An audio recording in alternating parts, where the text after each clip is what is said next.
Shalom, shalom. Setiap kita yang sudah mati dan meninggalkan setiap hidup kita yang lama dan kembali terlahir menjadi hidup yang baru di dalam Tuhan, pasti ada satu pengharapan yang besar di dalam Tuhan. Hidupnya akan penuh dengan pengharapan di dalam Tuhan, amin.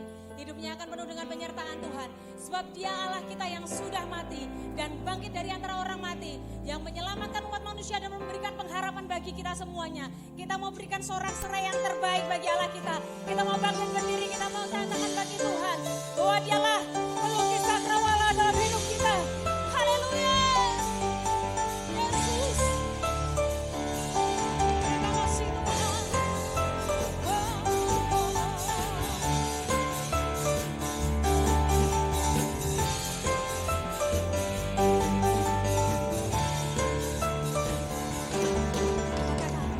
Pelukis cakrawala, merangkai jagat raya.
pengharapan yang baru.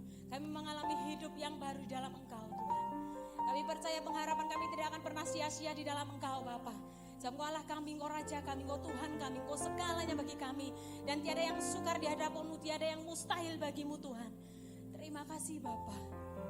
Kami mau berikan lebih lagi bagi-Mu Tuhan. Yang terbaik bagi-Mu Bapa. Sebab kami perlu Engkau Tuhan dalam setiap nafas hidup kami Bapa.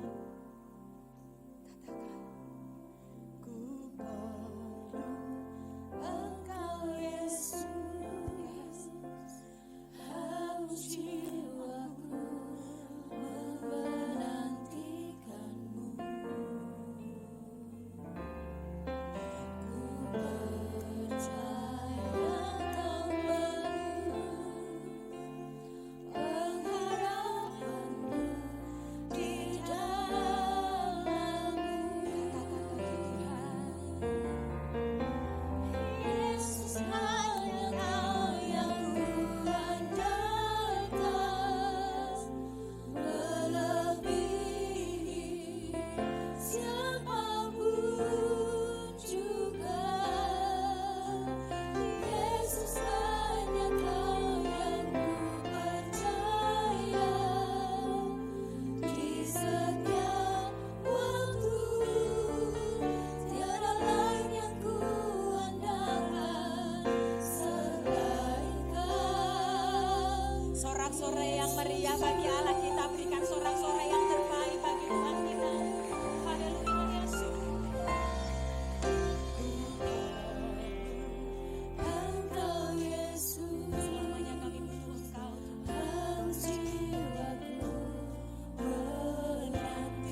bagi Allah kita yang dahsyat, yang terbaik berikan bagi Allah kita. Haleluya.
kehendak-Mu kerjakan.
Mari Tuhan terus lanjutkan kasih karunia-Mu, kasih setia-Mu dalam hidup setiap kami Tuhan.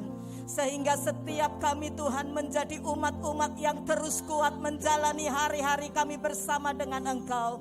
Kami bisa melewati masa-masa yang sukar ini. Kami bisa terus ada di dalam kehidupan Engkau yang melekat dengan Engkau. Terima kasih Tuhan, terima kasih. Pengurapan-Mu terus kuat atas kami Tuhan. Dan saat ini Tuhan, Roh Kudus-Mu terus menuntun kami, mengurapi kami, sehingga kami boleh menangkap setiap pesan-Mu, dan kami boleh melakukan di dalam setiap kehidupan kami Tuhan. Firman mengubahkan kami, firman memulihkan kami, firman melepaskan kami, firman membebaskan kami. Ada mujizat di dalam nama Yesus, ada pertolongan di dalam nama Yesus, ada kesembuhan di dalam nama Yesus. Dan hari ini kami tahu pribadi-Mu Tuhan ada bersama-sama dengan kami. Pribadi-Mu hidup dan berkuasa atas seluruh umat-Mu di tempat ini. Dan juga umat-Mu yang hari ini juga ada di rumah masing-masing, mereka beribadah bersama dengan kami. Terima kasih Tuhan, terima kasih. Di dalam nama Bapa, Putra, Roh Kudus, terus pengurapan-Mu juga atas hamba-Mu Tuhan. Dalam nama Tuhan Yesus kami berdoa mengucap syukur. Yang percaya semua katakan. Yang percaya semua katakan. Sekali lagi sorak-sorai yang meriah buat Tuhan kita. Haleluya. Silakan duduk Bapak Ibu Saudara yang saya kasih dalam Tuhan. Shalom. Bapak Ibu Saudara yang saya kasih di dalam Tuhan. Bulan ini kita belajar satu kebenaran firman Tuhan. Bagaimana saya dan saudara hidup penuh dengan pengharapan. Katakan bersama 2, 3. Hidup penuh pengharapan. Minggu yang lalu kita sudah belajar bagaimana saya dan saudara ini adalah orang-orang yang sungguh sangat dikasihi oleh Tuhan. Pengharapan saudara bukan hanya perkara-perkara dunia ini saja, tetapi pengharapan saudara adalah pengharapan yang luar biasa. Karena engkau dipilih sendiri oleh Tuhan Yesus. Wah, tidak ada yang amin, atau yang amin cuma satu. Engkau dipilih sendiri oleh Tuhan Yesus. Engkau umat pilihan. Engkau umat tebusan yang ditebus dengan darah Yesus. Dan saudaraku sekalian, kita sudah belajar minggu yang lalu bagaimana pengharapan saya dan saudara ini adalah pengharapan yang luar biasa. Warisan yang luar biasa. Pengharapan yang tidak bisa cemar. Pengharapan yang tidak bisa binasa. Pengharapan yang tidak bisa layu. Nah saudaraku, minggu ini kita belajar bagaimana kuasa pengharapan terjadi dalam hidup kita. Karena itu hari ini kita akan belajar tentang hal ini, yaitu kuasa pengharapan. Katakan bersama 2, 3. Kuasa pengharapan. Baik, kita lebih dulu membaca di dalam Ibrani pasal yang ke-6 ayat yang ke-19. Kitab Ibrani pasal yang ke-6 ayat yang ke-19. Ya, kita semua akan baca ayat ini dengan suara yang keras supaya setiap kita, saudaraku sekalian, mendengarnya dan muncul iman dalam hidup kita. Dan iman itu yang akan mengerjakan perkara yang ajaib dalam hidup saya dan saudara. Ibrani pasal yang ke-6 ayat yang ke-19. Sudah ketemu? Kita akan baca ayat ini bersama-sama. 2, 3. Pengharapan itu adalah sauh yang kuat dan aman bagi jiwa kita yang telah dilabuhkan sampai ke belakang tabir. Katakan bersama lagi. 2, 3. Pengharapan itu adalah sauh yang kuat dan aman bagi jiwa kita yang telah dilabuhkan sampai ke belakang tabir. Kalau Anda punya Alkitab bahasa Indonesia sehari-hari, maka saudaraku sekalian, Alkitab terjemahan bahasa Indonesia sehari-hari menuliskan demikian. Harapan kita itu seperti jangkar, katakan jangkar, yang tertanam sangat dalam dan merupakan pegangan yang kuat dan aman bagi hidup kita. Harapan itu menembus gorden ruang maha suci di rumah Tuhan di sorga. Saudara yang saya kasih di dalam Tuhan Yesus, betapa pentingnya setiap saya dan saudara punya yang namanya pengharapan. Kenapa saudaraku? Kalau orang, saudaraku, sudah tidak punya yang namanya pengharapan, saya umpamakan dia itu seperti zombie. You know zombie? Apa zombie, saudaraku? Mayat hidup, masih hidup nih, tapi sepertinya sudah mati karena tidak punya pengharapan. Segede apapun hidup saudara, mungkin tubuh fisik saudara, tapi ketika engkau tidak punya yang namanya pengharapan, maka saudaraku, engkau tidak bisa kuat tahan lama. Tapi kalau seseorang punya yang namanya pengharapan dalam hidupnya, biar namanya sakit parah sekalipun, tapi yang namanya pengharapan masih terus ada dalam hidupnya, maka orang itu akan bisa bertahan lama. Bapak Ibu saudara yang saya kasih dalam Tuhan, karena itu orang yang terkikis pengharapan dalam hidupnya, maka dia tidak akan kuat dengan lama dalam hidup ini. Tapi saya berdoa hari ini, dalam nama Tuhan Yesus, setiap saudara, baik yang ada dalam gedung ini beribadah bersama dengan kita semua, maupun Anda yang ada di rumah saat ini, saya berdoa, biar setiap saya dan saudara tidak pernah yang namanya kehilangan pengharapan. Karena itu ciri orang percaya. Ciri orang percaya bukan pakai kalung salib yang gede. Ciri orang yang percaya bukan di rumahnya ada salib, ada gambaran atribut-atribut kekristenan. Ciri orang percaya adalah kalau dalam dirinya ada yang namanya pengharapan. Katakan amin. Apa bedanya saudara dengan orang dunia? Ketika engkau punya masalah, saudaraku, kita juga orang dunia punya masalah. Tetapi yang membedakan saya dengan saudara, dengan orang dunia adalah ketika engkau punya masalah, biar masalahmu hebat kayak apapun, tapi engkau tetap kuat berdiri. Bukan karena hebat saudara, tapi karena Tuhan yang memampukan saudara. Dan karena saudara taruh pengharapanmu kepada Tuhan. Amin saudaraku.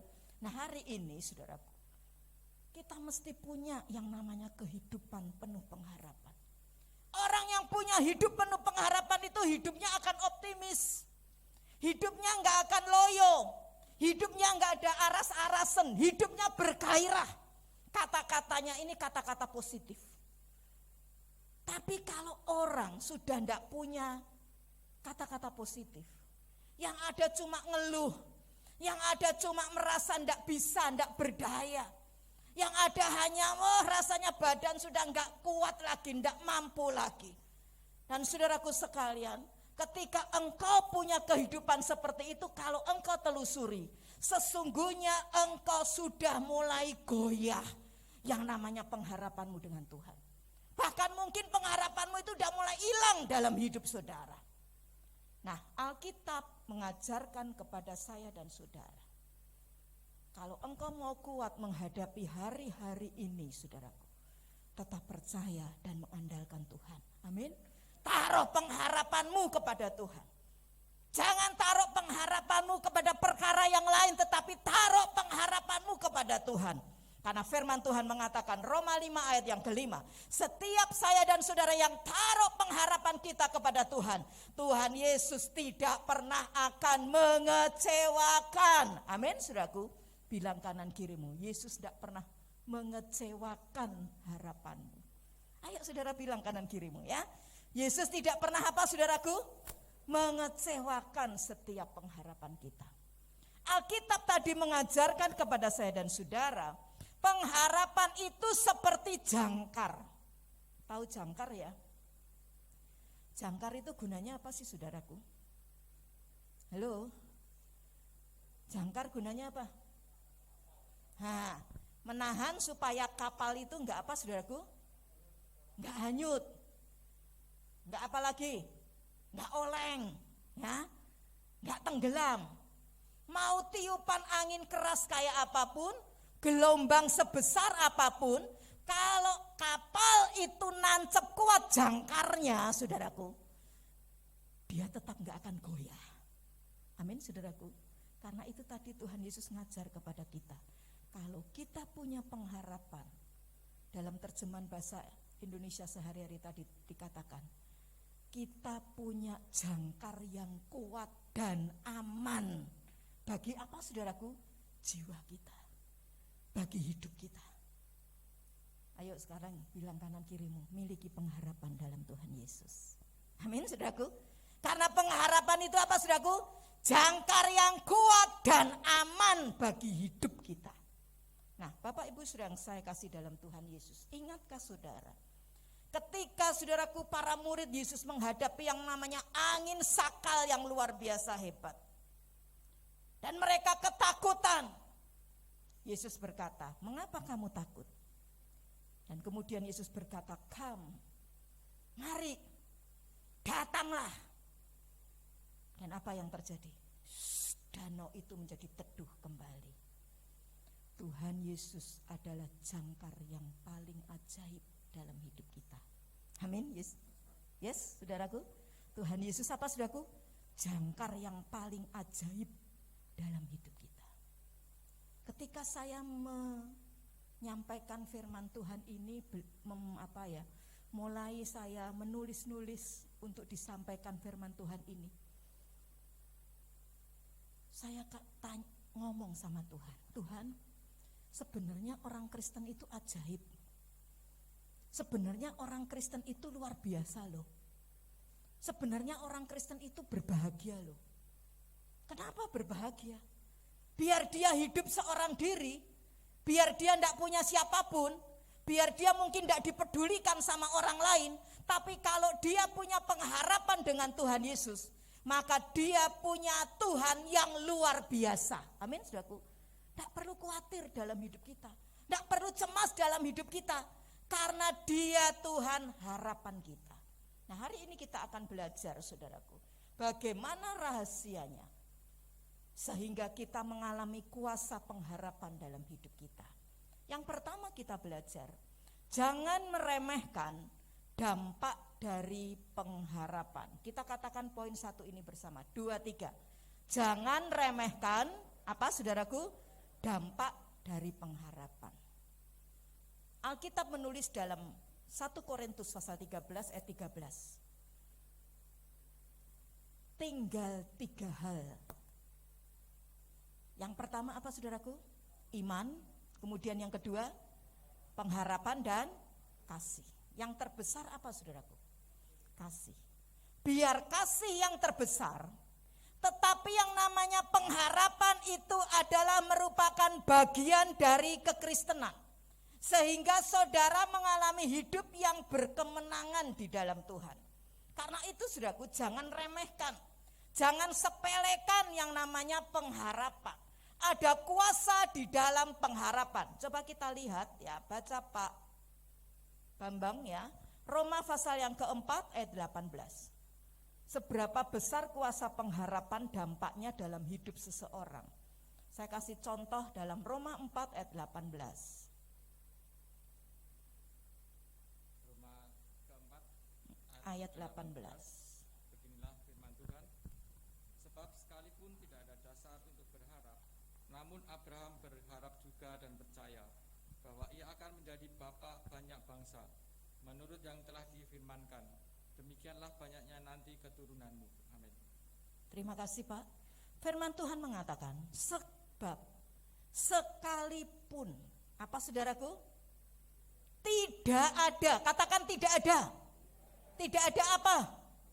Dasar untuk berharap. Tapi Alkitab menulis apa saudaraku? Namun Abraham, apa saudaraku? Berharap juga dan percaya. Bapak Ibu saudara yang saya kasih dalam Tuhan, janji Tuhan kepada Abraham, dia akan memberikan seorang anak.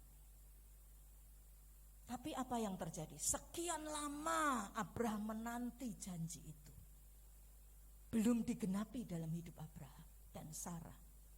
Makin lama Sarah kemudian makin apa saudaraku? Tua. Abraham juga makin apa saudaraku? Tua. Sel spermanya makin melemah secara ilmu medis kedokteran. Sarah juga makin lama yang tua, akibatnya apa saudaraku? Nggak haid, menopause. Mustahil secara logika, secara pikiran akal sehat kita, mereka bisa punya anak. Tapi saya mau tanya sama saudara, akhirnya Abraham punya anak enggak? Punya anak enggak? Namanya siapa? Ishak. Ishak punya anak enggak? Namanya siapa? Esau dan Yakub, ya. Yakub punya anak enggak? Namanya siapa? Esau dan Abraham punya anak namanya Ishak. Ishak punya anak namanya Yakub. Yakub punya anak namanya Esau. Abraham punya anak namanya Ishak. Ishak punya anak namanya, bukan hanya Yakub. Ya, saya ngomong Yakub aja saudara niru-niru ya saudara ya. Wah, mana yang benar? Yakub aja satu atau berapa anaknya Ishak? 2. Yakub dan Esau. Kemudian Yakub punya anak berapa? Esau punya anak enggak? Punya anak. Dari Yakub saja lahir 12 suku Israel. Dari 12 suku Israel mereka nyebar ke seluruh dunia. Dan hari ini sampai sekarang orang mengakui bahwa keturunan dari Abraham, keluarga Abraham, orang-orang Yahudi, mereka adalah orang-orang yang pinter. Mereka menguasai ekonomi dunia. Bahkan penemu-penemu di dunia mayoritas siapa saudaraku? Orang Israel. Luar biasa kan? Dari Abraham keluar siapa? Ishak. Ishak keluar siapa? Yakub dan Esau. Dari Yakub saja lahir 12 suku dan mereka semua luar biasa. Karena itu jangan remehkan dampak pengharapan saudaraku. Ada kuasa di dalam pengharapan sekecil apapun. Atau walaupun mungkin fakta, tempat, sikon, apapun cuaca dan sebagainya. Tapi Abraham tetap percaya. Meskipun tidak ada dasar untuk apa saudaraku? Berharap. Sudah tertutup itu jalan. Sudah buntu itu jalan secara logika manusia. Tapi dia tetap taruh pengharapannya kepada siapa? Tuhan. Tuhan yang berjanji, Tuhan pasti akan menggenapinya. Katakan amin. Bapak Ibu saudara yang saya kasih dalam Tuhan. Orang sukses bukanlah orang yang tidak pernah gagal dalam hidupnya. Orang sukses bukanlah orang yang tidak pernah buat kesalahan dalam hidupnya. Tapi orang sukses adalah orang yang mereka akhirnya menikmati hasil dari pengharapannya. Ketika ada sesuatu dia gagal, ketika ada sesuatu dia melakukan kesalahan, dia bangkit lagi. Dia penuh dengan pengharapan lagi, dia coba lagi, dia giat lagi. Dan akhirnya dia mencapai, meraih apa yang dia harapkan. Satu saat saudaraku, di Amerika ada seorang yang bernama Josh Opperman. Mungkin kalau bahasa Jawanya tukang oper, Ya, namanya Jos. Ya. Saudaraku sekalian, Jos Opperman ini satu saat dia sudah bertunangan lama dan dia juga sudah kasih cincin tunangan dengan calon pasangannya ini. Cincinnya ini harganya 10.000 US dollar. Kalau dolar sekarang 14.000 taruh kata. Kira-kira nilai cincin ini berapa ya? 140 juta rupiah. Wah, satu angka yang fantastik karena ini cincin berlian. Dan satu saat saudaraku, tunangannya ini mengembalikan cincinnya ini kepada Jos Opperman. Dan tunangannya ini meninggalkan Jos Opperman dan dia hilang dalam hidupnya Jos Opperman. Tidak tahu kemana lagi, itu perempuan. Wah, dia down saudaraku. Di tengah-tengah kegalauannya, di tengah-tengah dia rasanya wah seperti jatuh ketimpa tangga. Dia pikir ini cincin mau diapakan ya, saya beli harga ini mahal. Kemudian apa yang terjadi? Dia bawa cincin ini ke toko di mana dulu dia pernah beli cincin ini. Dan toko ini berkata, perusahaan kami sudah menetapkan satu peraturan. Barang kembali, barang dijual lagi ke kami, hanya kami hargai 30% dari engkau beli. Kalau 140 juta, 30%-nya berapa ya? 40-an juta. Ya, hilang 100-an, 98 lah tepatnya ya, 98 juta hilang. Waduh, sudah jatuh ketimpa tangga, ini dikejar anjing gila, penyakit rabies ya, digigit lagi sama anjing gila saudaraku. Wah, dia lari saudaraku, di jalan nancep paku karaten. Waduh saudaraku, ini manusia sudah paling malang di tengah-tengah manusia saudaraku. Tapi apa yang terjadi? Jos Opperman dia tetap optimis. Dia punya pengharapan. Dia tidak mau nyerah. Ternyata saudaraku, di saat seperti itu ada hikmat Tuhan turun.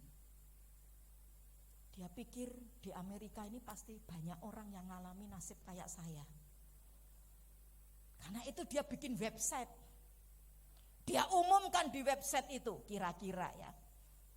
Siapa yang putus cinta, ya, sudah terlanjur beli cincin nikah, cincin kawin, jual ke saya akan beli dengan harga pantas. Karena kalau dikembalikan kan harganya fantastik, ruginya ya enggak pantas. Dan siapapun Anda yang membutuhkan cincin kawin, enggak usah beli di toko lain, belilah di saya. Karena saya akan memberikan harga yang bersahabat.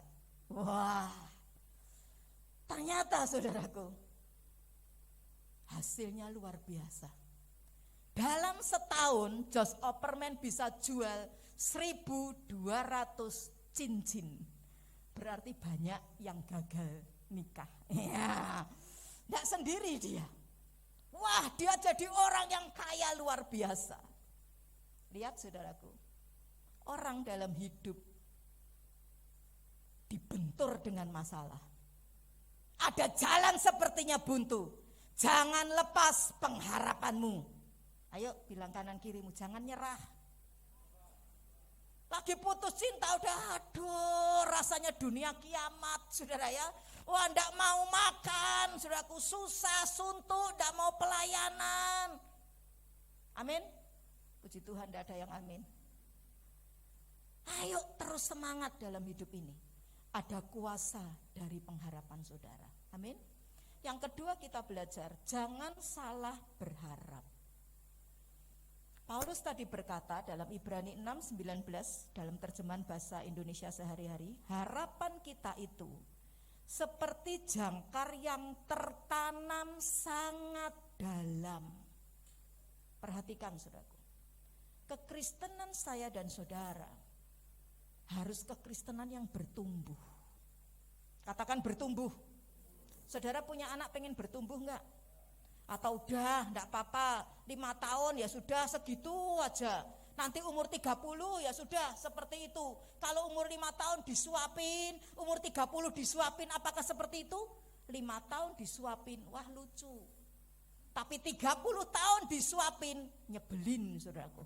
Ya kan? Udah jenggoten, ya toh, sudah kumisen masih minta disuapin. Kita mesti semua pengen bertumbuh. Tuhan juga rindu seperti itu. Kita punya hidup kekristenan itu bertumbuh. Bertumbuhnya itu sangat dalam. Sehingga ketika kita bertumbuh sangat dalam, saya dan saudara itu punya pengenalan kepada Tuhan. Sehingga saya dan saudara ketika punya pengenalan dengan Tuhan, saya dan saudara itu tidak salah berharap. Tetapi pengharapan saya dan saudara hanya kepada Tuhan. Yeremia 17 saudaraku, ayat yang kelima berkata begini. Coba bisa bukakan mas, Yeremia 17 ayat 5. Firman Tuhan bilang begini. Terkutuklah orang yang mengandalkan manusia, yang menaruh harapannya, ya, yang mengandalkan kekuatannya sendiri, hatinya menjauh dari Tuhan. Firman berkata, terkutuk orang yang mengandalkan manusia. Terkutuk orang yang mengandalkan kekuatannya sendiri. Terkutuk orang yang hatinya menjauh dari Tuhan. Saya berdoa, tidak ada jemaat GBI Bait Kudus, baik yang ada di tempat ini maupun yang ada di rumah masing-masing, yang hidupnya terkutuk. Tapi engkau hidupnya diberkati oleh Tuhan. Amin. Bagaimana bisa diberkati Tuhan? Ayat 7 mas bisa dibuka. Yeremia 17 ayat yang ke-7 bilang apa? Diberkatilah apa? Orang yang mengandalkan Tuhan, yang apa? Menaruh harapannya kepada Tuhan. Ayat 8 mas. Dia seperti apa saudaraku? Pohon yang ditanam di tepi aliran air, yang merambat akarnya ke tepi batang air, yang tidak mengalami datangnya panas terik. Daunnya tetap, tidak khawatir dalam tahun, dan tidak berhenti apa? Menghasilkan buah. Orang yang terus berharap kepada Tuhan, dia mengandalkan Tuhan, hidupnya akan berbuah, hidupnya akan segar, hidupnya akan semangat terus. Saudara kalau buka di YouTube dan Anda ketik nama Yeti Setiawan, di situ saudara akan jumpai satu kesaksian yang luar biasa. Saudaraku, Yeti Setiawan ini tahun 2009 ketika gempa di Padang Sumatera, dia ini kehilangan suaminya dia di depan matanya dia. Dia juga kehilangan anaknya yang paling kecil, saat itu usia 5 atau 6 tahun, tahun 2009. Satu saat saudaraku, dia punya 2 anak, anaknya yang satu sekolah di luar negeri. Nah, satu saat ketika tahun 2009 itu ketika gempa Padang, dia itu sedang sama suami dan anaknya yang paling kecil naik mau masuk ke rumahnya dia. Rumahnya dia itu ruko, jadi rumah toko ya juga rumah tempat dia tinggal. Nah, dia sedang cari-cari yang namanya kunci kamarnya dia. Dia sudah mulai masuk dan sudah nyampe di lantai 3. Lagi mau cari kunci, belum ketemu, dan ketika ketemu ternyata gempa itu terjadi. Dan apa yang terjadi? Suaminya mati di depan mata dia, termasuk anaknya yang paling kecil. Dan dia sendiri kerobohan itu yang namanya bangunan ruko 3 lantai. Itu namanya besi, saudaraku, nancep di dadanya dia. Dan saudaraku, kaki, tangan, semua kena runtuhan itu, saudaraku. Jadi kakinya kejepit, ya, tangan kirinya juga kejepit, tangan kanannya pun ada runtuhan tapi masih bisa agak leluasa, agak ada ruang. Apa yang terjadi, saudaraku? 6 jam Yeti teriak-teriak, tolong, tolong, tolong. Tapi satu orang pun tidak ada yang tolong. Kenapa, saudaraku? Karena semua orang juga panik, ngalami seperti dia. Listrik mati, saudaraku. Dan apa yang terjadi? Di situ Yeti sadar, aku tidak bisa harapkan manusia. kecuali aku harapkan Tuhan Yesus. Dan dia teriak sama Tuhan, Yesus tolong saya.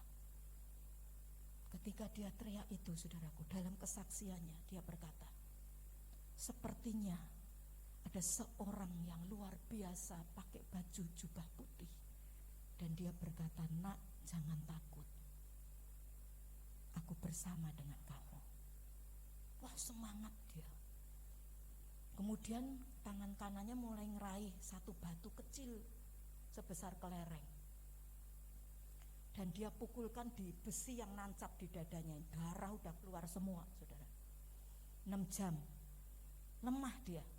Diketuk-ketuk supaya dia bisa, orang-orang mungkin yang ada di luar itu bisa dengar. Nggak ada yang dengar ketukan besi tadi dengan batu yang nancap di dadanya Yeti. Apa yang terjadi, saudara?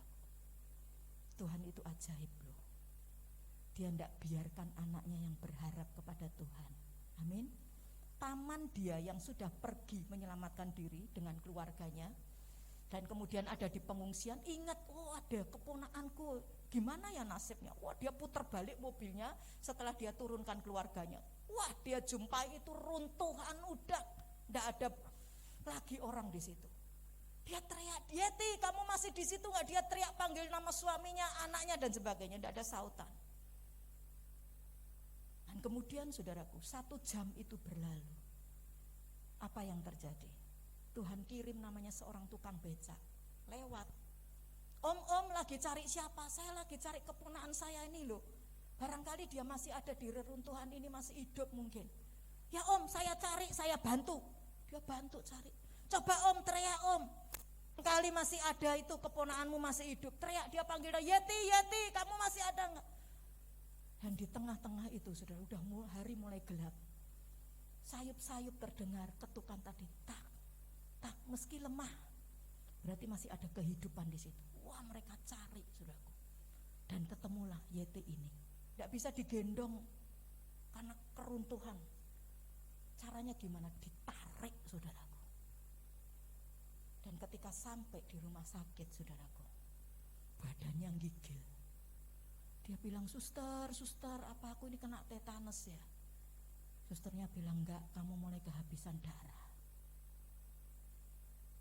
Dan ketika itu saudaraku sudah mulai dicabut besinya, tapi dia perlu pengobatan lebih lanjut. Keluarganya bilang, ini enggak bisa seperti ini. Padang waktu itu juga kacau. Teleponlah keluarga ini dengan teman-teman dan sebagainya, bawa ke Singapura, ke Mount Elizabeth. Tidak punya duit, tidak punya harta apapun, habis ludes. Tapi sekali lagi, orang berharap kepada Tuhan, Tuhan tidak pernah mengecewakan. Apa yang terjadi? Keluarga Yeti menjumpai satu temannya.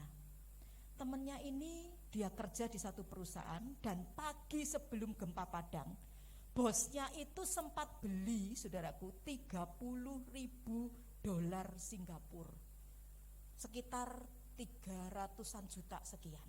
Kalau dikuruskan sekarang dolar Singapura 10 juta ya. Nah kemudian dia Yeti ini perlu dibawa cepat ke Singapura, butuh pesawat, dan pesawatnya itu jumlahnya sama persis $30.000 Singapura. Dan bosnya ini bilang, dah pinjamin aja buat Yeti. Dan saat itu dia bisa langsung dibawa ke Mount Elizabeth. Di sana dia butuh lagi, saudaraku, kan dia perlu butuh berobat. Sampai akhirnya pengobatannya setelah diskon karena namanya kena korban bencana, total pengeluaran dia adalah 2 miliar rupiah. Dari mana lagi dia punya uang itu? Tapi sekali lagi, orang yang berharap dan taruh hidupnya kepada Tuhan, Yesus tidak pernah mengecewakan. Apa yang terjadi? Ternyata saudaraku, teman-teman dia, teman Yeti, teman gereja dan sebagainya, mereka bikin, saudaraku, status, mereka bikin juga, saudaraku, di IG dan sebagainya, Instagram.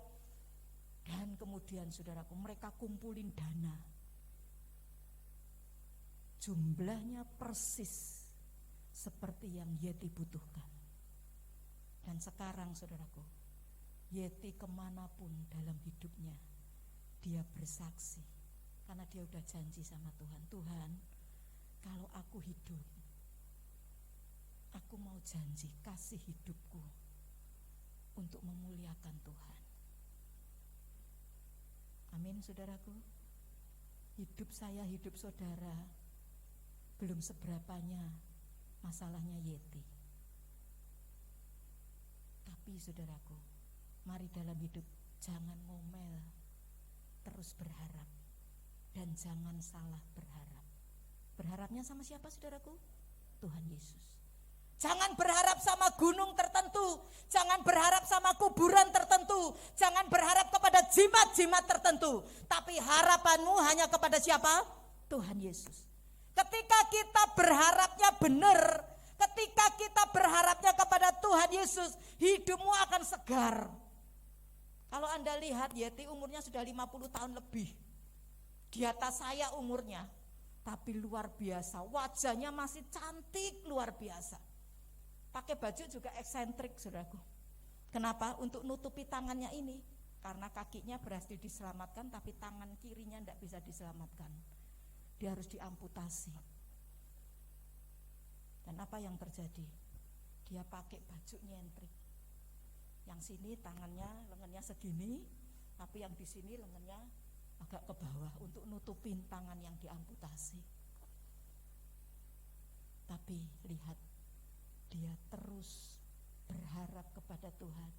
Tidak salah berharap. Hidupnya segar, hidupnya semangat, hidupnya jadi berkat, berbuah dengan lebat. Yang ketiga, firman Tuhan ngajar kepada saya dan saudara adalah jangan pasif dalam berharap. Saya dan saudara tidak boleh pasif dalam hidup ini. Kita mesti kejar apa yang kita harapkan. Ada orang Kristen bilang begini, Bu, yang penting itu kan mengalir saja. Pernah dengar enggak? Ya, yang penting ngalir aja, Bu. Nanti kan Tuhan mau bawa kemana, terserah Tuhan.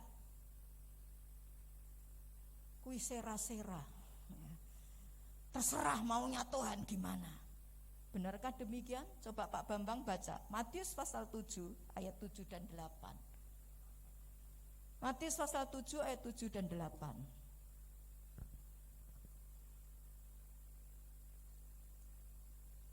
Matius 7 Ayat 7 dan 8. Inilah firman Tuhan. Mintalah, maka akan diberikan kepadamu. Carilah, maka kamu akan mendapat. Ketuklah, maka pintu akan dibukakan bagimu.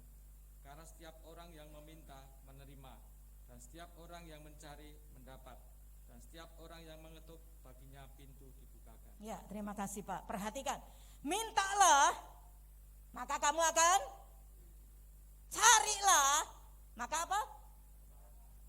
Ketoklah, maka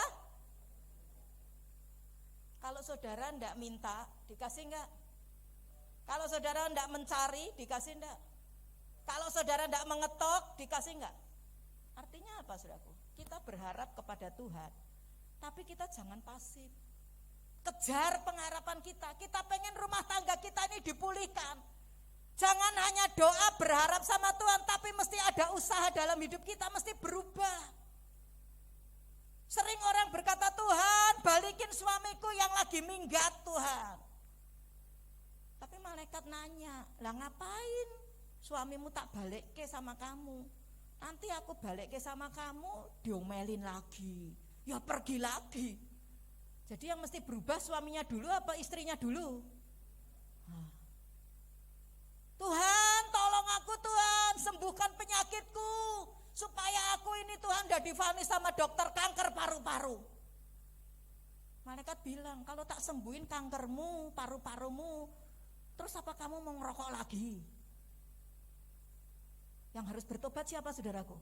Kita. Berhenti ngerokoknya, berhenti jadi istri yang cerewet, berhenti jadi suami yang tidak takut Tuhan, berhenti jadi orang anak-anak Tuhan yang suka berontak. Maka kita akan mendapatkan meraih apa yang kita harapkan. Jangan tunggu, tapi mesti pasif dalam pengharapan. Banyak orang Kristen seperti orang lumpuh 38 tahun di kolam Bethesda. Ingat kisahnya saudaraku? Dia ada orang lumpuh udah lama loh, 38 tahun. Nunggu goncangan air yang digoncang malaikat, kemudian siapa yang duluan masuk ke kolam itu bisa sembuh apapun penyakitnya. Ketika Tuhan Yesus datang di kolam itu, Yesus tanya sama orang lumpuh itu, maukah kamu sembuh? Harusnya jawabnya apa? Jawabnya harusnya apa? Mau atau tidak? Kan cuma itu. Tapi jawabnya apa? Coba buka ya, Yohanes pasal 5 ayat yang ke-7. Pak Bambang bacakan ayat ini. Orang lumpuh ini enggak ngomong ya atau enggak loh, tapi ngomongnya seperti ini. Yohanes 5 ayat 7. Yohanes 5 ayat ke-7. Beginilah firman Tuhan, jawab orang sakit itu kepadanya, Tuhan, tidak ada orang yang menurunkan aku ke dalam kolam itu apabila airnya mulai goncang. Dan sementara aku menuju ke kolam itu, orang lain sudah turun mendahului aku. Ya, kalau saya mau ilustrasikan gini. Orang selumpuh ini bilang, Tuhan, aku ini udah coba. Tapi teman-temanku nih loh, sainganku ini mereka punya orang keluarga itu nolongin mereka. Lah aku enggak ada yang dukung. Lah aku siapa? Aku ini seorang diri, enggak ada orang yang bantu aku. Sepertinya si lumpuh itu berkata begitu. Dia udah hopeless, enggak punya pengharapan. Aku udah coba tapi selalu aku gagal. Orang lain ada yang bantu, aku enggak. Sehingga ketika aku nyemplung di kolam Bethesda, aku basah kuyup. Tapi aku kehitungan 110, jadi enggak sembuh. Karena hanya orang pertama itu yang sembuh, masuk ke kolam itu. Sampai akhirnya si lumpuh ini putus asa. Tapi Yesus bilang apa? Coba buka Pak Bambang ayat yang ke-8. Yesus bilang luar biasa loh. Ayat ke-8, kata Yesus kepadanya, bangunlah, angkatlah tilammu dan berjalanlah. Yesus bilang apa? Bangun, angkat tilammu, kerja, lakukan bagianmu. Kalau Yesus bilang bangun, orang lumpuh itu enggak mau bangun, kira-kira bisa sembuh enggak? Orang lumpuh itu enggak mau ngangkat tilamnya, tikernya, tempatnya dia berbaring selama ini, bisa sembuh enggak? Enggak bisa. Firman sudah berkata, firman mesti kita lakukan, saudaraku. Karena itu bagian saya dan saudara mesti jangan pasif dalam berharap, mesti aktif. Dan mujizat itu akan terjadi dalam hidupmu. Impianmu akan menjadi kenyataan dalam hidupmu. Tuhan, tolong Tuhan, aku ini udah umur sekian belum punya jodoh. Tapi saudara enggak mau bersosialisasi. Saudara enggak mau keluar. Di rumah terus. Ya. Rambutnya acak-acakan, ya, pakaiannya kumel kusut. Kira-kira mau dapat pasangan dari mana coba? Ayo bilang kanan kirimu, jangan pasif dalam berharap. Amin, saudaraku. Jangan pasif dalam berharap. Yang terakhir, yang keempat, jangan pernah berhenti berharap. Nah ini, kita belajar bagaimana kuasa pengharapan terjadi dalam hidup kita. Yang pertama, jangan remehkan apa? Kuasa pengharapan. Yang kedua apa, saudaraku? Jangan salah berharap. Hanya kepada siapa? Tuhan Yesus. Yang ketiga apa? Jangan pasif. Kerja, lakukan bagian saudara, usaha. Yang keempat apa? Jangan pernah berhenti berharap.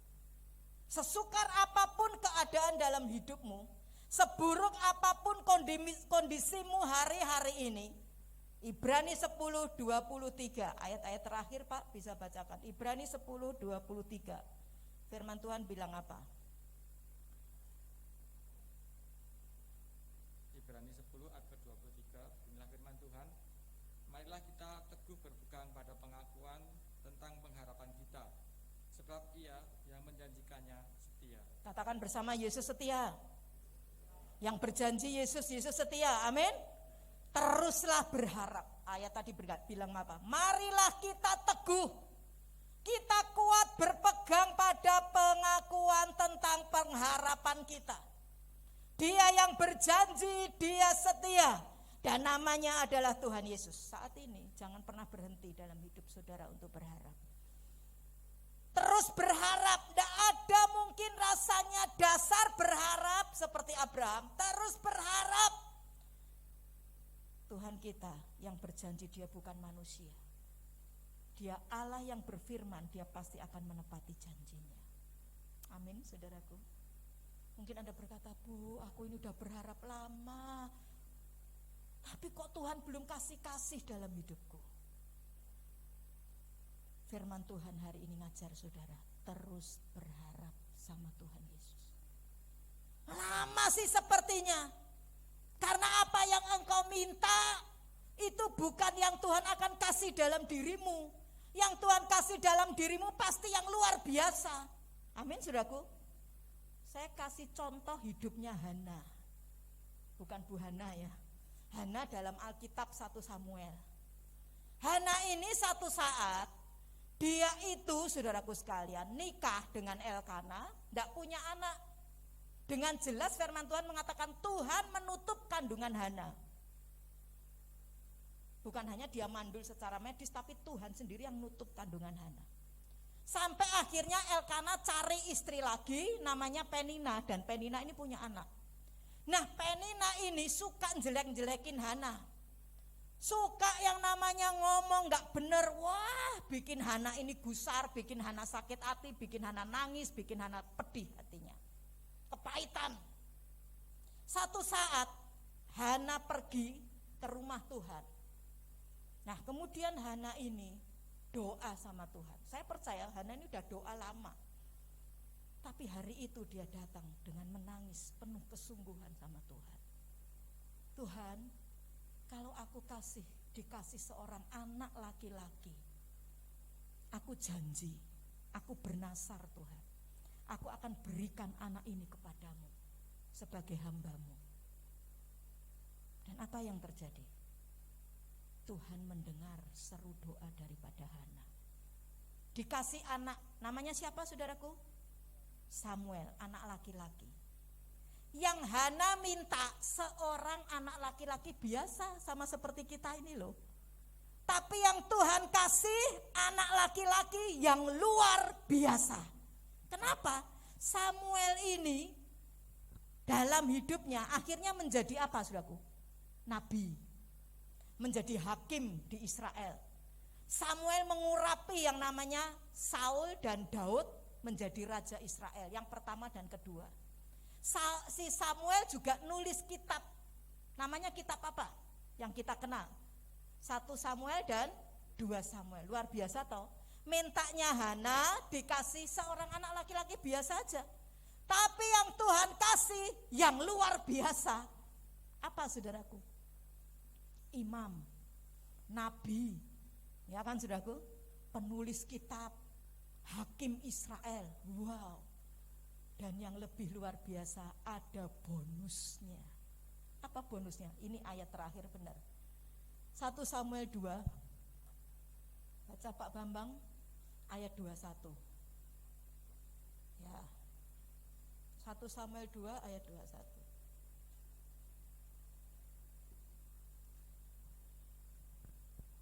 1 Samuel 2 ayat ke-21, beginilah firman Tuhan. Dan Tuhan mengindahkan Hana sehingga dia mengandung dan melahirkan 3 anak laki-laki dan 2 anak perempuan lagi. Sementara itu makin besarlah Samuel yang muda itu di hadapan Tuhan. Ya, terima kasih Pak. Dengar. Ketika Hana dia bernasar kepada Tuhan dan dia, saudaraku, tepati nasarnya kepada Tuhan. Tuhan tidak tinggal diam loh. Anaknya setelah cerai susu, mungkin kira-kira disapih itu 2 atau 3 tahun ya, dibawa Samuel kecil ini ke rumah Tuhan untuk melayani Tuhan di bawah pengawasan Imam Eli. Tapi apa yang terjadi? Tuhan mengindahkan Hana. Minta 1 dikasih berapa? 5 tambahan tadi itu bonus, 3 anak laki dan 2 anak perempuan. Total berapa sama Samuel? 6.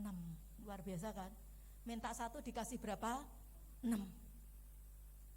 Dengar, kalau hari ini pengharapanmu belum terwujud dalam hidupmu, terus berharap kepada Tuhan, karena Tuhan pasti kasih yang lebih baik dan ada bonusnya. Amin. Bonus itu selalu gede.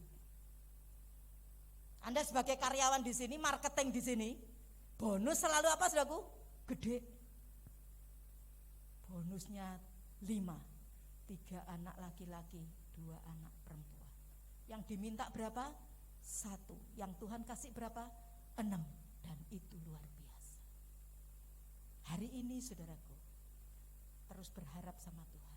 Apapun kondisi saudara, pengharapan kita itu akan menjadikan saya dan saudara pribadi yang kuat, pribadi yang ulet, pribadi yang tabah, pribadi yang tahan banting, pribadi yang inovatif, pribadi yang kreatif. Karena itu jangan suka bergaul dengan orang yang gembos. Tahu gembos enggak saudaraku? Loyo. Gimana? Sepi. Gimana? Mati. Gimana? Susah. Gimana? Enggak bisa jual. Ayo mulai bergaul dengan orang-orang yang optimis, orang-orang yang takut Tuhan, orang-orang punya pengharapan karena dia punya kata-kata positif. Amin. Punya kata-kata optimis, hidupnya bergairah, hidupnya semangat. Saya sama Pak Willy juga gitu, saling menyemangati. Tenang ya Mam, Tuhan tahu Tuhan butuh kita banyak, Tuhan pasti berkati kita. Saling kasih semangat hari-hari ini. Amin saudaraku, jangan berhenti berharap, terus berharap. Kesimpulannya saudaraku, yuk kita baca sama-sama. 2, 3. Dalam kondisi apapun, tetaplah hidup apa? Dalam pengharapan. Kenapa? Sebab pengharapan adalah seperti jangkar yang membuat hidup kita apa? Kuat dan berkemenangan. Amin. Tuhan Yesus memberkati saudara. Saudaraku sekarang tutup mata saudara semua. Terima kasih Tuhan. Ini waktunya Roh Kudus terus bekerja dalam kami. Ketika kami mendengar firman-Mu Tuhan, mungkin saat ini kami sudah hopeless, tidak punya pengharapan. Mungkin kami terlalu lemah, terlalu capek, terlalu berat beban kami. Tapi hari ini bukan kebetulan kalau kami ada beribadah bersama dengan Engkau. Ada kuasa dalam pengharapan. Bawa kami untuk kami tidak salah berharap Tuhan. Hanya kami berharap kepada nama-Mu Tuhan Yesus Kristus. Karena dalam nama Yesus ada kesembuhan. Dalam nama Yesus ada keselamatan. Dalam nama Yesus Tuhan pulihkan setiap kami. Engkau yang hari ini saudaraku, sebelum masuk dalam perjamuan kudus, Tuhan pesan buat setiap kita, nak, jangan lepaskan pengharapanmu. Sekecil apapun pengharapanmu di dalamku, Tuhan Yesus bilang, itu tidak pernah akan mengecewakan engkau. Kalau hari ini engkau belum mendapat, itu karena aku mau kasih kamu yang terbaik. Dan aku mau kasih kamu bonus yang luar biasa. Kiralaya syikira takara para laya syikir. Kira para laya syakara takara para. Semua terhubung dengan sorga. Hatimu bawa ke Tuhan. Tuhan,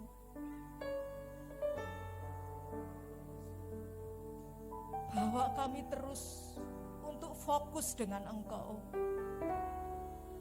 Bukan fokus dengan masalahku, bukan fokus dengan penyakitku. Kan kuasa dalam pengharapanku. Pengharapanku dalam nama Yesus tidak pernah akan mengecewakan dalam hidupku. Kalau Yeti Setiawan ditolong, aku pun Tuhan tolong Tuhan. Engkau pun sanggup menolong kami. Kira para laya syekira takara para laya syekira takara para. Kira laya syekira laya seo. Semua terhubung dengan sorga. Jangan menangis dengan masalahmu, tangisanmu tidak pernah akan menyelesaikan masalahmu. Bawa hidupmu ke Tuhan. Bawa hidupmu ke Yesus. Sekerabaya.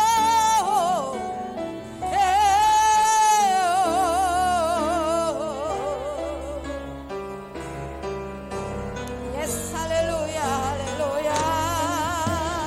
Oh, namamu Yesus. Namamu Yesus sekerabaya.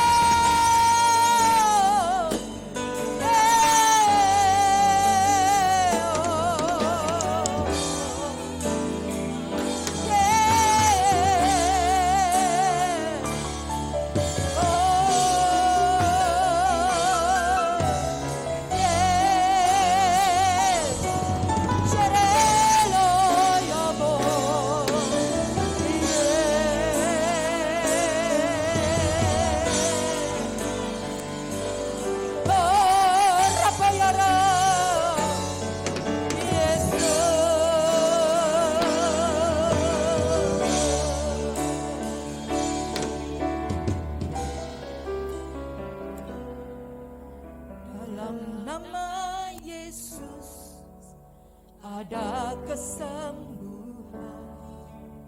Dalam nama Yesus ada keselamatan.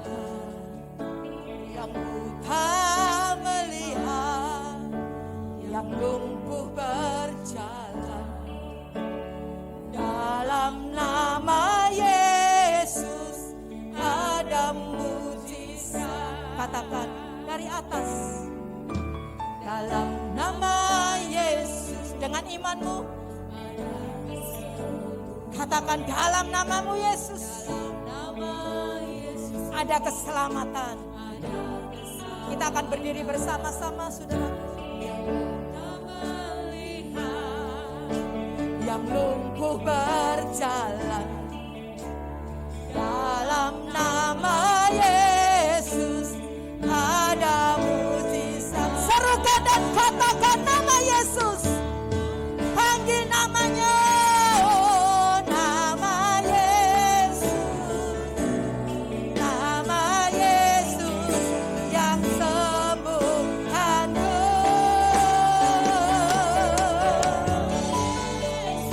Serukan. Panggil namanya.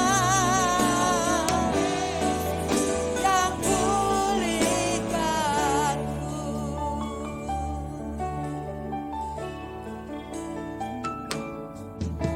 Dalam nama Yesus ada kesembuhan. Imani saudaraku.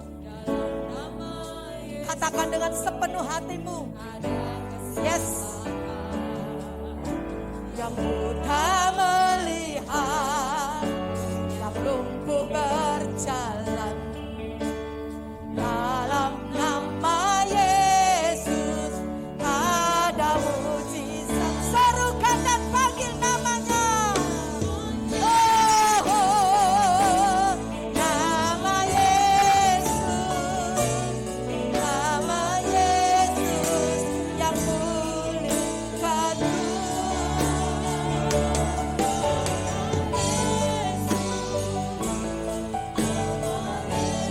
Dalam keletihanmu panggil namanya yang tidak pernah akan mengecewakan. Engkau dan saya. Nama Yesus. Nama Yesus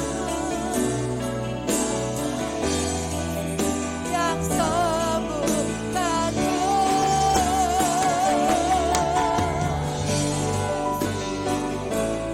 Nama Yesus.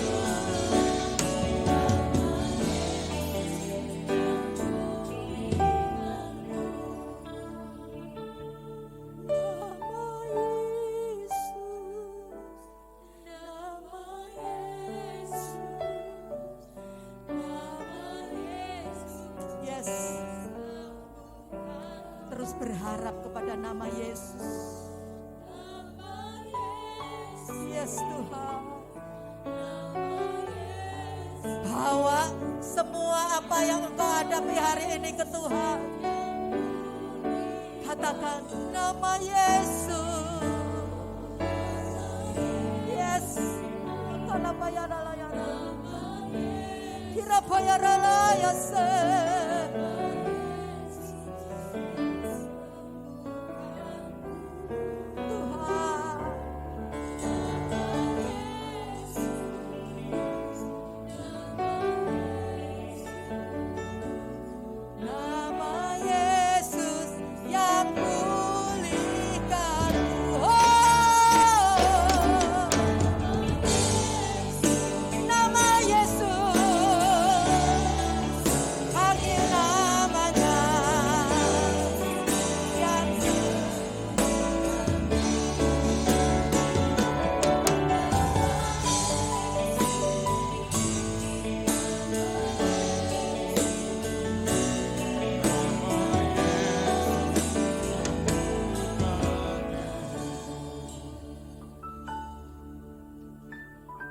Hari ini kita bersama akan mengikuti perjamuan kudus.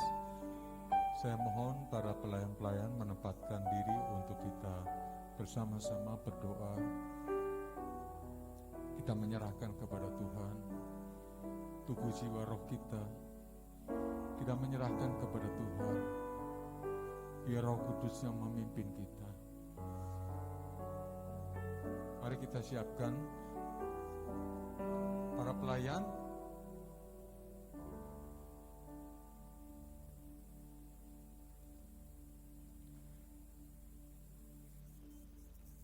Kita berdoa untuk tubuh dan darah Yesus yang kita akan terima dalam hari ini. Kami sangat bersyukur dan percaya di hadapan kami ada tubuh dan darah-Mu Tuhan. Kami adalah umat-umat-Mu yang selalu rindu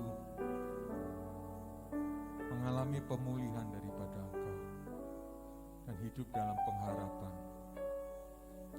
Salah satu yang membuat kami pengharapan itu adalah kami minum dan makan tubuh dan darah-Mu Yesus. Karena satu, kami percaya tubuh darah-Mu ada kuasa. Yang sakit boleh disembuhkan, yang lemah boleh dikuatkan. Terima kasih Tuhan, hari ini seluruh hamba-hamba-Mu yang melayani Engkau kuduskan, sucikan dengan darah-Mu Tuhan.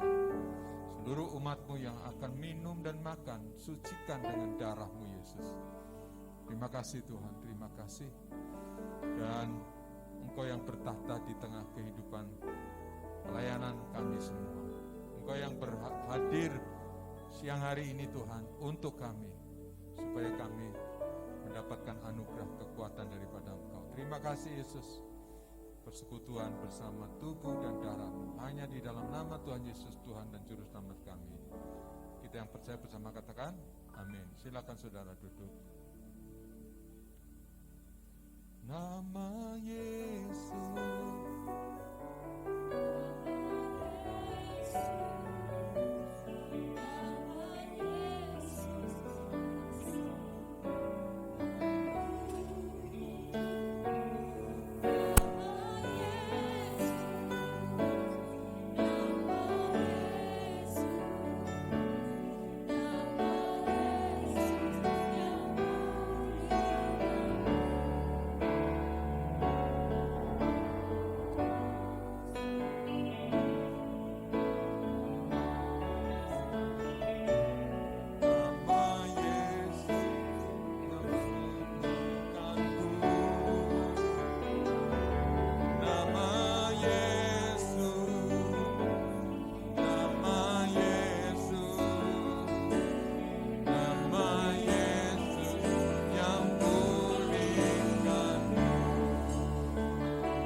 bersama, mari kita bangkit berdiri.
Setelah saudara menerima, mari kita bersama dengan penuh percaya dan yakin bahwa kita dipersatukan oleh tubuh dan darah Kristus. Dan ketika kita angkat, yaitu roti yang berlambang tubuh Kristus, kita percaya oleh tubuh Kristus kita ada hari ini, oleh tubuh Kristus kita hidup hari ini, dan oleh tubuh Kristus yang sakit disembuhkan. Anda lakukan ini harus percaya. Ya, mari kita angkat dengan tangan kanan kita. Dengar firman-Nya di dalam 1 Korintus 11 ayat yang ke-23, sebab apa yang kuteruskan kepadamu telah aku terima dari Tuhan, yaitu bahwa Tuhan Yesus pada malam waktu ia diserahkan mengambil roti, dan sesudah ia mengucap syukur atasnya, ia pecah-pecahkan dan berkata, inilah tubuhku yang diserahkan bagi kamu, perbuatlah ini menjadi peringatan akan aku. Jemaat Tuhan yang percaya, bukankah tubuh Kristus yang padanya kita terima dan kita bagi-bagikan dan kita pecahkan, bukankah semuanya itu dalam satu persekutuan, yaitu di dalam tubuhnya Tuhan Yesus Kristus? Yang percaya katakan, yang percaya katakan, mari makan dengan percaya dalam nama Tuhan.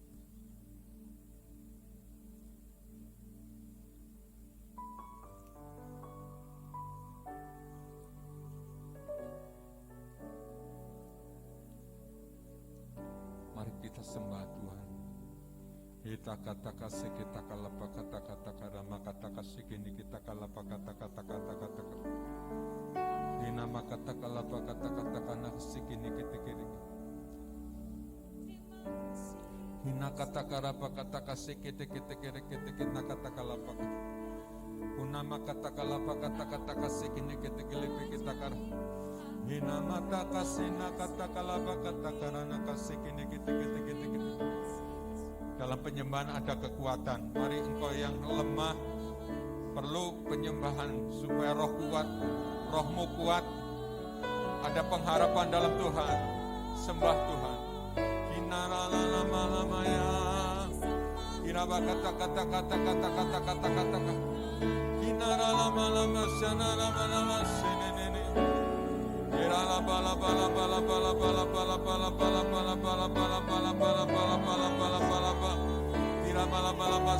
Kita kata. Sampai penuh cawan itu, sampai penuh cawan yang diberikan Tuhan bagi kita. Semua mendapat, semua merasakan, semua mendapat.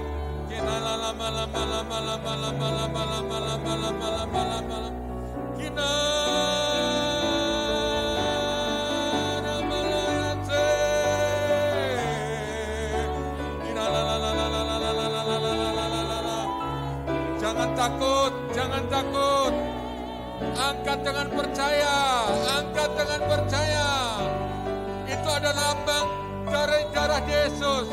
Satu tetes darah Yesus. Engkau teguk, engkau minum. Percayalah bahwa engkau mengalami kesembuhan oleh darah Yesus, oleh bilur Yesus.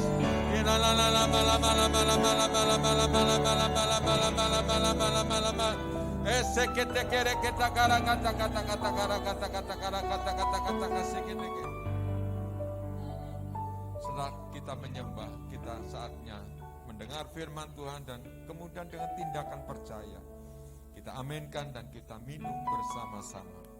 Demikian juga ia mengambil cawan sesudah makan, lalu berkata, cawan ini adalah perjanjian baru yang dimeteraikan oleh darahku. Perbuatlah ini setiap kali kamu meminumnya menjadi peringatan akan aku. Sebab setiap kali kamu makan roti ini dan minum cawan ini, kamu memberitakan kematian Tuhan sudah ia datang. Bukankah cawan pengucapan syukur yang padanya kita terima bersama, bukankah semuanya itu dalam satu persekutuan, yaitu dalam darahnya Yesus Kristus Tuhan? Yang percaya katakan, minumlah.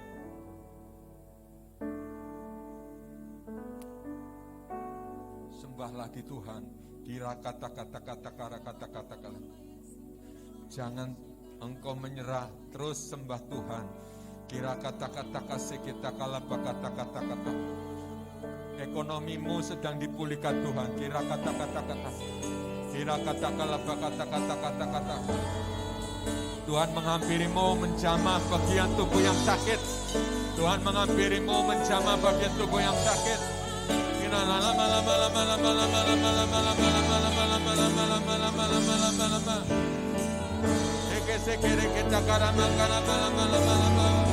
Keluargamu dipulihkan Tuhan. Keluargamu dipulihkan Tuhan.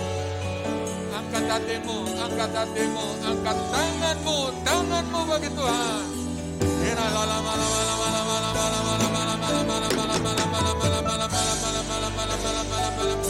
Kita kata-kata kita kata-kata. Mana-mana segere kita kata-kata.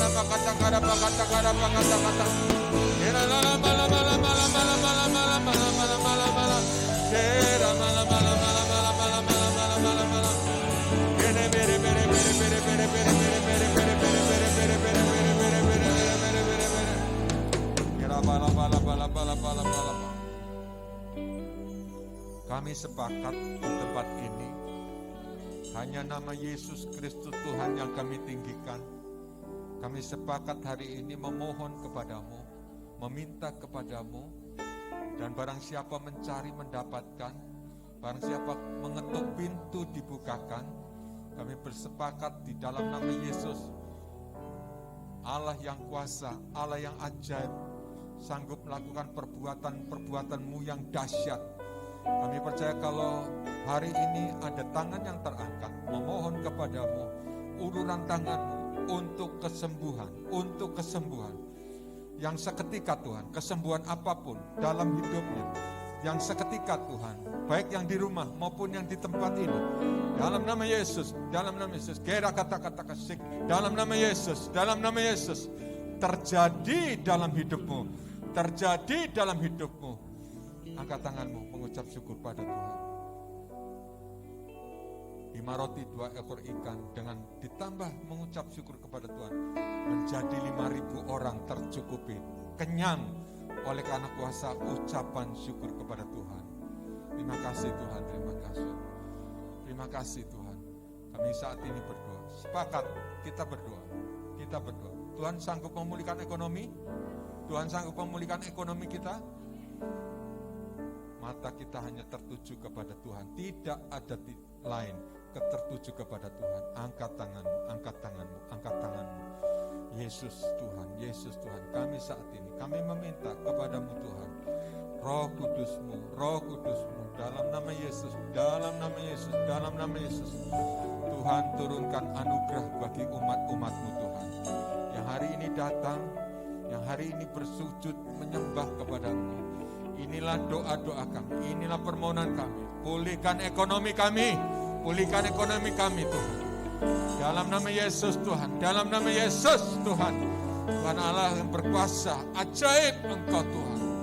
Dalam nama Tuhan Yesus, turunkan tanganmu. Yakin, modalnya kita hanya yakin dan percaya bahwa di dalam Tuhan sanggup melakukan segala perkara. Dalam Dalam nama Tuhan Yesus, terima kasih Tuhan, terima kasih. Ampunkan kami dari sekian banyak juga umat-Mu yang hadir. Ada yang tidak percaya Tuhan. Ada yang tidak percaya. Masih sangsi dengan kemustahilan yang Kau bisa perbuat Tuhan. Ampunkan kami. Ampunkan yang di rumah juga yang menerima tubuh dan darah-Mu. Mereka kurang percaya. Ampunkan Tuhan. Karena bahwa umat-Mu hari ini kami percaya dalam nama Yesus Tuhan bisa umat-Mu hari ini bisa melakukan perbuatan-perbuatan-Mu yang luar biasa, yang hebat. Terima kasih Tuhan, terima kasih. Tuhan terima kasih untuk tubuh dan darah-Mu. Kami saat ini berdoa dalam nama Tuhan Yesus. Kita akan akhiri ibadah kita. Mari kita bangkit berdiri bersama. Kita naikkan pujian lebih dari pemenang. Yes.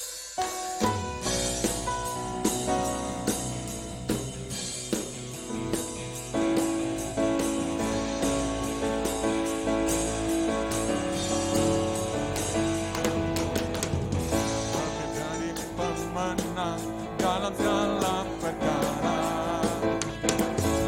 bisa dikalahkan oleh kuasa darahnya. Bila Allah di pihak kita, siapa dapat melawan? Kita lebih dari pemenang, lebih dari pemenang dalam segala perkara. Anda pemenang dalam Tuhan. Oleh kuasa darahnya. Bila Allah di pihak kita, siapa dapat melawan? Kita lebih dari pemenang. Haleluya. Kibarkanlah pancinya, Yesus Raja segala raja.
Tuhan, kami menyerahkan segala persembahan umat-umat-Mu ke dalam tangan kasih karunia-Mu Tuhan. Ketika tangan memberi, tangan penuh syukur, dan Tuhan tidak ada seorang pun yang tahu, hanya Yesus dan hamba-Nya yang tahu Tuhan. Dan kami percaya dalam nama Tuhan Yesus, Tuhan memberkati dengan melimpah apapun persembahan mereka Tuhan, yang tulus hati kepada Engkau, baik yang di persembahan maupun oleh rekening gereja dari rumah mereka masing-masing. Diberkati mereka dengan limpah segala apapun yang mereka persembahkan Tuhan. Tuhan, terima kasih, dan umat-Mu akan pulang. Sebelumnya kami berdoa untuk yang di rumah. Kiranya berkat anugerah Tuhan juga menyertai yang di rumah. Semua yang di rumah sehat-sehat dalam Tuhan. Semua diberikan kesehatan dan kekuatan yang baru, dan tetap semangat dalam hidup mereka menghadapi hari-hari yang serba sulit ini Tuhan. Dan hari ini kami pulang dengan berkat. Kami percaya pulang tidak akan sama. Pulang diberkati Tuhan Engkau. Angkat tanganmu, mengucap syukur pada Tuhan. Terimalah berkat, anugerah dan kebaikan-kebaikan Tuhan dalam hidupmu. Tambah hari, tambah luar biasa hidupmu. Dipakai menjadi anak Tuhan. Tapi tambah hari, tambah rendah hati di hadapan Tuhan. Karena sesungguhnya Hanya Tuhan yang besar, bukan kita. Kita tetap mengandalkan Tuhan. Dalam nama Tuhan Yesus, apapun yang kau cita-citakan, digenapi dalam nama Tuhan Yesus. Dalam nama Tuhan Yesus. Dan Tuhan memberkati engkau dengan limpahnya. Semuanya ini kami mintakan dalam nama berkat anugerah Allah, Bapa dan Putra dan Roh Kudus, yaitu dalam nama Tuhan Yesus. Tuhan memberkati kita. Amin.